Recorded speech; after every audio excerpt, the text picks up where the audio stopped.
Olá pessoal, estamos aqui mais uma vez trazendo mais um vídeo para o seu crescimento espiritual. Me chamo Pastor Jonathan, sou pastor messiânico da Igreja Missionária Santuário do Deus Vivo, Ministério Yeshua HaMashiach, a primeira igreja com a doutrina judaico-cristã messiânica aqui na cidade. Hoje trataremos um pouco sobre o capítulo 23, iremos continuar o nosso estudo do vídeo passado, não é? Capítulo 23, a partir do versículo 13 do Evangelho de Mateus. Hoje trataremos sobre vários temas dentro desse capítulo, ok? E vamos falar um pouco, né, no finalzinho do vídeo, sobre algumas declarações polêmicas do Cristo. E no próximo vídeo eu trarei mais detalhes sobre essas declarações, ok?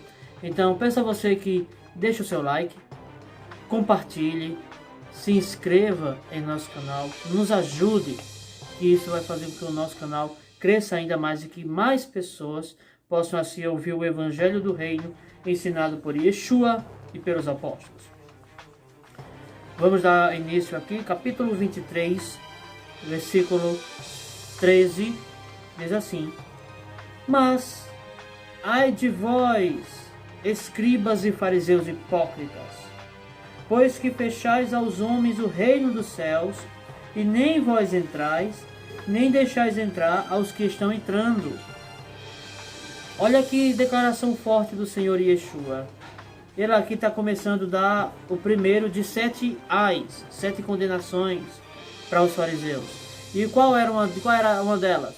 Uma das condenações era que eles não mostravam por completo a verdade das Escrituras.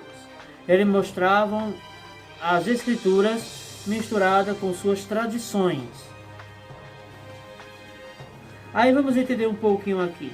E quando ele diz, fechais aos homens o reino dos céus, o que ele está dizendo com isso? Que eles pegavam uma lei da Torá, e dentro dessa lei, o que era que eles faziam? Eles criavam uma interpretação totalmente opressora, onde essa interpretação impedia com que as pessoas tivessem a capacidade de obedecer a todas as leis de acordo com os ensinos dos fariseus. Então, essa interpretação impedia que as pessoas obedecessem a Torá. Era uma interpretação altamente legalista. Uma interpretação onde a Torá ela era atingida pela maior parte das pessoas. Onde até se desejava não ter Torá naquele momento. Não haver lei. Porque as pessoas não estavam aguentando tanta opressão. Ou seja, eles nem entravam, ou seja, eles eram hipócritas e ainda criavam uma interpretação totalmente opressora. Qualquer interpretação da Torá que venha para oprimir, o indivíduo, não vem de Deus. As leis de Deus, elas são simples, não são pesadas. E os fariseus colocavam um grande peso, grande responsabilidade nas pessoas. Mas eles mesmos, com o dedo, não queriam mover uma só responsabilidade daqueles que eles ensinavam ao povo. Versículo 14, o segundo ai. Ai de vós, escribas e fariseus hipócritas, pois que devorais as casas das viúvas, sob pretexto de prolongadas orações. Por isso, sofrereis mais rigoroso juízo. Olha que coisa interessante.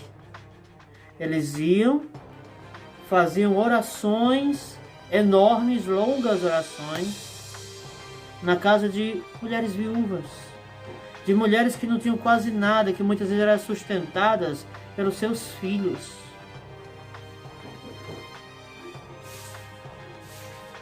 Eles iam nas casas dessas mulheres para encher a pança, assim, né, trazendo para um linguajar mais popular, encher a barriga, em troca de fazer enormes e longas orações naquele ambiente. E o Senhor, ele fala que com essa atitude eles irão sofrer muito mais no dia do julgamento. Terceiro ai. Ai de vós, escribas e fariseus hipócritas, pois que percorreis o mar e a terra para fazer um prosélito, e depois de o ter desfeito, o fazeis filho do inferno 2 vezes mais do que vós. Porque eles faziam essas pessoas que eram convertidas ao judaísmo, filhos do inferno 2 vezes mais do que eles. A interpretação deles era uma interpretação tão opressora que esses prosélitos não aguentavam isso. Então diziam, não vou viver uma lei que vai me oprimir, que vai querer causar agonia na minha cabeça. Eu não quero isso. Aí eles conheciam a verdade e faziam o oposto da verdade. Ou seja, conhecia e depois da situação desses que conheciam e voltavam atrás, era muito pior do que antes. Ou seja, eles ensinavam a sua interpretação altamente legalista a essas pessoas, e essas pessoas não aguentavam tanto o legalismo. O que faziam? Se afastavam desse caminho ensinado pelos fariseus, e então faziam coisas piores do que estavam fazendo. Ah, não, porque tem tantos detalhezinhos pequenos, tantos mínimos detalhes para fazer essa lei, então não vou fazer não. Vou viver minha vida como eu quero e tá bom demais. Era isso que eles faziam. Quando escutava os detalhes, que os fariseus colocavam nessas leis. Versículo 16, o quarto ai. Ai de vós, condutores cegos, pois que dizeis, qualquer que jurar pelo templo, isso nada é, mas o que jurar pelo ouro do templo, esse é devedor. Meus queridos, perceba que eles ensinavam que você jurar pela casa de Deus, pela igreja, não seria nada. Pelo templo de Salomão em Jerusalém, não seria nada. Mas Yeshua então dá uma grande correção a eles aqui. E deixa bem claro que o templo é muito mais importante que o dinheiro. Só que eles estavam invertendo os valores. É justamente como vem acontecendo atualmente. Pastores estão invertendo os valores nos púlpitos, dando mais importância ao dinheiro das pessoas do que às suas vidas, do que à sua salvação. Dando muito mais importância a pessoa estar no culto do que em a pessoa ser salva. Os valores foram invertidos. Foi isso que eles fizeram aqui. Inverteram os valores. Deram muito mais importância ao dinheiro do que ao templo.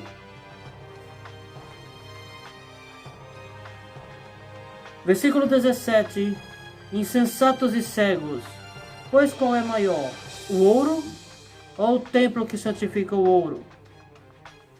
E aquele que jurar pelo altar, isso nada é, mas aquele que jurar pela oferta que está sobre o altar, esse é devedor.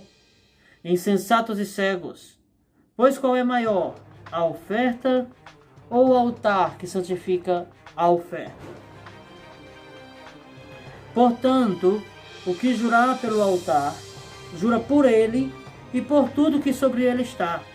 E o que jurar pelo templo, jura por ele e por aquele que nele habita. E o que jurar pelo céu, jura pelo trono de Deus e por aquele que está assentado nele. O Senhor Yeshua aqui está dando uma grande lição sobre juramento. É pecado jurar? Não. Mas por que ele nos ensina a não jurarmos? Quer saber por quê? Uma vez que você faz o juramento, você vai estar ligando a sua alma, a sua salvação, às palavras que saem da sua boca. Por esse motivo, você não pode jurar, porque muitas vezes você não terá a capacidade de cumprir aquilo. Então não faça juramentos precipitados. Uma vez que você jura, você está obrigado a cumprir o seu juramento. Ainda que você dê a sua vida por isso, você precisa manter o seu juramento. Vamos lá. Versículo 23.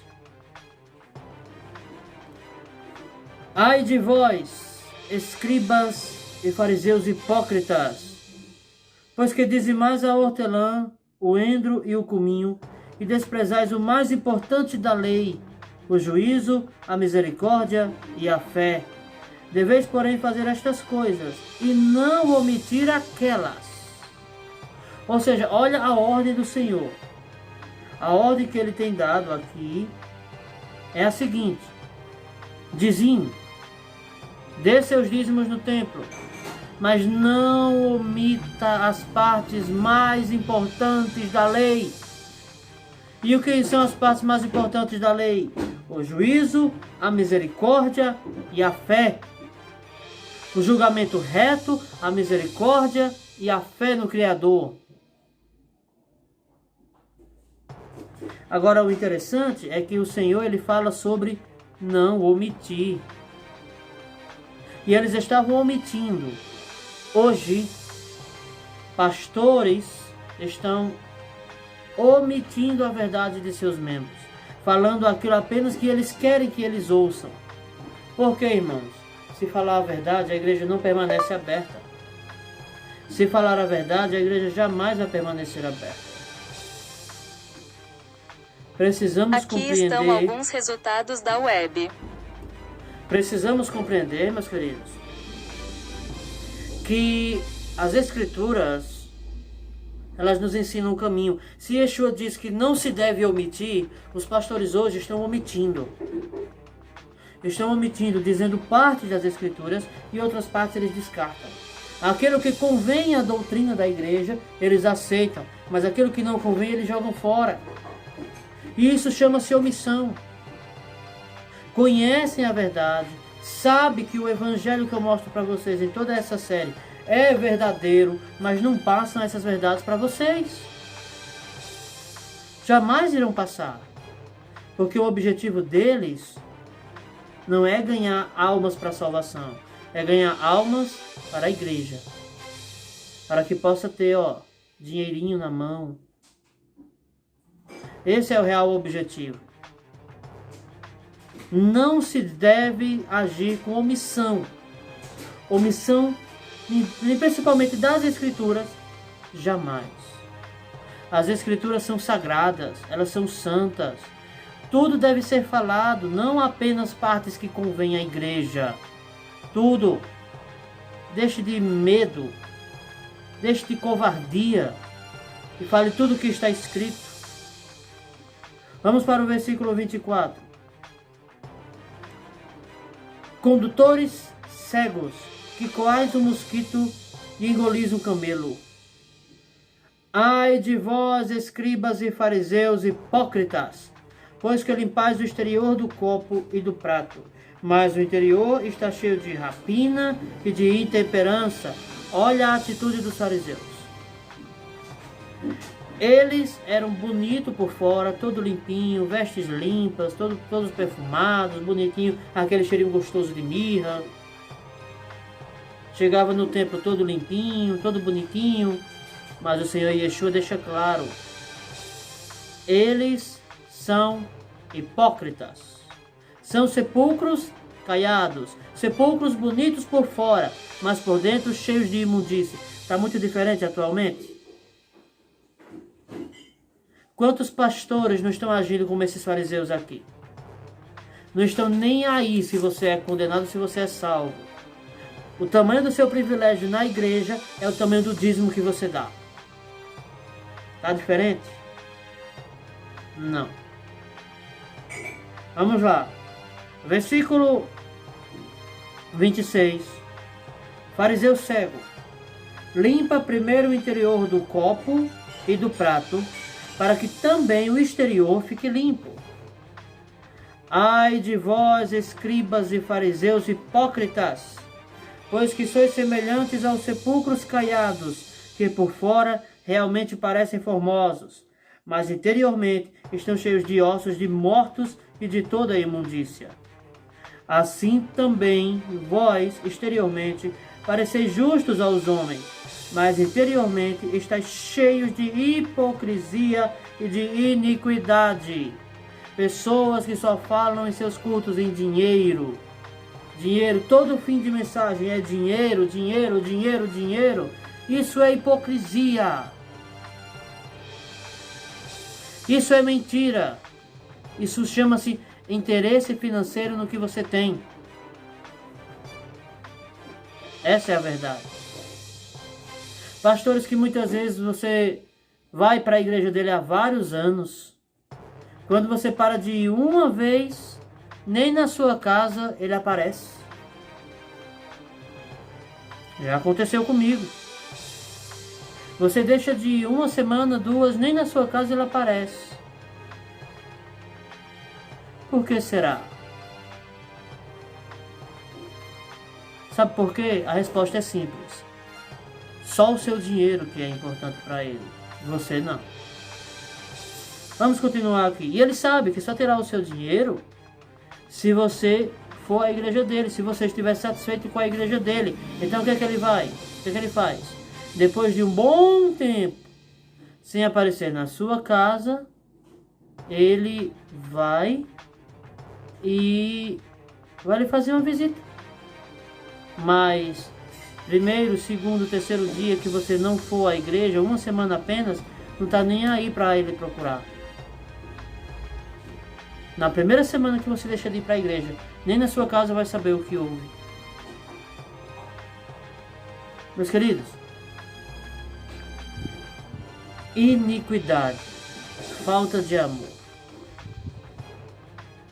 Por conta da falta de amor, a iniquidade iria se multiplicar. Foi o que o Senhor Yeshua declarou. Aqui no capítulo seguinte, onde nós iremos ler, no próximo vídeo. Ou no próximo, daqui a 2 vídeos mais ou menos, mas vamos aprender um pouquinho aqui ainda. Ai de vós, escribas e fariseus hipócritas, pois que edificais os sepulcros dos profetas e adornais os monumentos dos justos, e dizeis, se existíssemos no templo de nossos pais, nunca nos associaríamos com eles para derramar o sangue dos profetas. Veja que com essa declaração, eles estavam declarando ser descendentes dos assassinos. Era como se eles estivessem aceitando o parentesco com pessoas que mataram os profetas de Deus. Vamos lá, versículo 31. Assim, vós mesmos testemunhais que sois filhos dos que mataram os profetas. Enchei vós, pois, a medida de vossos pais. Serpentes, raça de víboras, como escapareis da condenação do inferno? Portanto, eis que eu vos envio profetas sábios e escribas. A uns deles matareis e crucificareis, e a outros deles açoitareis nas vossas sinagogas, e os perseguireis de cidade em cidade. Olha o que é que Yeshua está dizendo. Encham ainda mais a culpa de seus pais. E matem mais um profeta. Porque eu vos enviarei profetas sábios que tenham conhecimento das Escrituras para desmascarar todos vocês. Irmãos, eles mataram esses profetas. E sabe por quê? Porque eles diziam a verdade. Andar na verdade é ir de encontro com o mundo. Falar a verdade é necessário ter coragem para suportar as consequências. Uma vez que você fala a verdade, você vai afrontar o sistema religioso. Foi isso que o Senhor Yeshua fez. Afrontou aqui o sistema religioso. Meus queridos, a verdade não é bem vista em todos os lugares. Uma vez que você a descobre e prega em uma igreja, você é tido como herege. Você é tido como mentiroso. O que você pode fazer é sair desses lugares onde a verdade não é bem-vinda. Porque onde não aceitam a verdade, também não aceitam você. A verdade deve ser falada, deve ser ensinada. Se as pessoas não querem passar a verdade, saia. Vamos dar continuidade aqui. Versículo 35. Para que sobre vós caia todo o sangue justo que foi derramado sobre a terra, desde o sangue de Abel, o justo, até o sangue de Zacarias, filho de Baraquias, que matastes entre o santuário e o altar. Em verdade vos digo que todas estas coisas hão de vir sobre esta geração. A geração a qual Yeshua viveu foi a geração que mais sofreu o juízo divino. Justamente por conta dessas atitudes, que eles tomaram. Mataram os servos de Yeshua, profetas de Yeshua, e fizeram coisas terríveis com eles. Os perseguiram de cidade em cidade para os matarem. Mas vamos agora aqui para o versículo 37, e será este versículo que eu irei dar mais detalhes dele num próximo vídeo. Hoje iremos ver algo apenas de maneira superficial, ok? Então vamos continuar aqui. Versículo 37. Jerusalém, Jerusalém, que mata os profetas e apedrejas os que te são enviados. Quantas vezes quis eu ajuntar os teus filhos, como a galinha ajunta os seus pintos debaixo das asas, e tu não quiseste. Meus queridos, perceba que o Senhor Yeshua, ele fala do amor que ele tem a Jerusalém. Mas vamos ver a declaração dele aqui ainda no versículo seguinte. Eis que a vossa casa vai ficar-vos deserta, porque eu vos digo que desde agora não me vereis mais, até que digais, bendito o que vem em nome do Senhor. Amém. Meus queridos, entenda que o Senhor Yeshua, ele deixa bem claro que ele não vai voltar enquanto Jerusalém em peso, Israel em peso, o confessar como Messias. Ah, pastor, quando é que isso vai acontecer? Não sei. Eu sei que enquanto Israel não se converter ao Messias de corpo e alma, ele não volta, porque ele está esperando ser bem recebido pelo seu povo. Então, irmãos, no próximo vídeo trarei um pouco mais de detalhes sobre esse assunto e vamos falar um pouquinho sobre escatologia bíblica do Evangelho de Mateus, inclusive no capítulo 24. E entraremos aqui em alguns detalhes que muitas pessoas podem até nem ter percebido, não é? Mas peço a você que nos ajude, colabore conosco, ok? Enquanto Yeshua não for bem recebido pelo seu povo, ele não volta. Enquanto Israel não aprender a dizer bendito é o que vem em nome do Senhor, ele não volta. Que Deus abençoe a vida de todos vocês. Fique com Deus em nome de Yeshua. Deus abençoe.